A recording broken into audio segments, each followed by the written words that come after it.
Well, it looks like March has come in like a lamb, sort of. As we start the month, cloudy skies today. Yesterday was beautiful.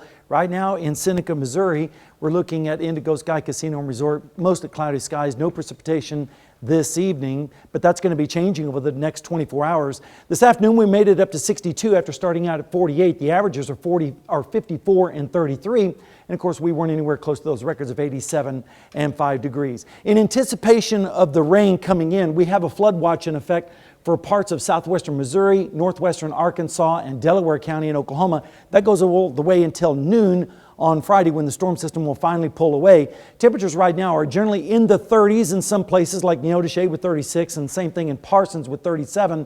40s elsewhere with a few 50s sprinkled in, like 52 right now in Grove. The dew points are increasing too, generally in the 30s down to the south, lower 20s up to the north, where it's still pretty dry there in Yates Center. Right now in Joplin, we're sitting at 48 degrees. The humidity is also 48%, and the dew point is 29 degrees with a northeast wind at 5 miles per hour. Here in Pittsburgh, we're looking at a northeasterly wind at 7 miles per hour, 48 degrees with a dew point of 26, so it gives us a humidity of 41%. Severe weather is a likely probability down to the south with tomorrow's storm system from basically the Metroplex all the way up to Little Rock. Lots of tornadoes expected down there. There is a marginal risk of severe weather up in our area, but the main threat is going to be the heavy rainfall, especially for our southeastern counties. And looking at the rainfall chances, they dramatically increase as we go through the day tomorrow to basically around 100% across the region. Winds are going to also be a factor too.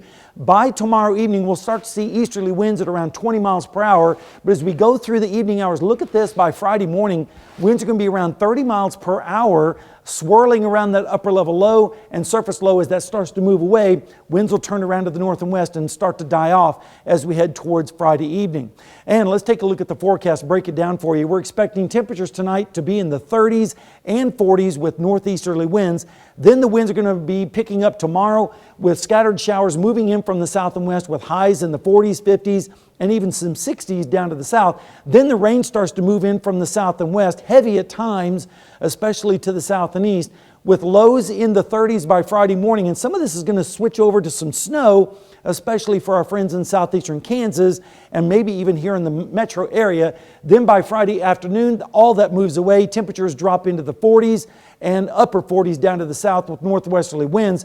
Then as we go into Saturday morning, it's going to be chilly with lows in the 20s and the 30s. Rainfall amounts, again, highest down to the south where they could pick up a couple of inches. Notice back to the north and west, lighter amounts. And then if we look at the snowfall forecast, I think this model is overdoing it a little bit, but we could see some accumulation, especially grassy surfaces with maybe a dusting and maybe a hair more. Over the next 7 days, it's going to be a wild ride around here. Rain tomorrow, then maybe some snow on Friday morning, and then it gets warmer by the weekend, and then 71 by Monday with some rain, especially all next week. So it's going to be unsettled, and then maybe another chance of winter-like precipitation next Friday. Yeah, we're bouncing around quite a bit. Thanks, Sam.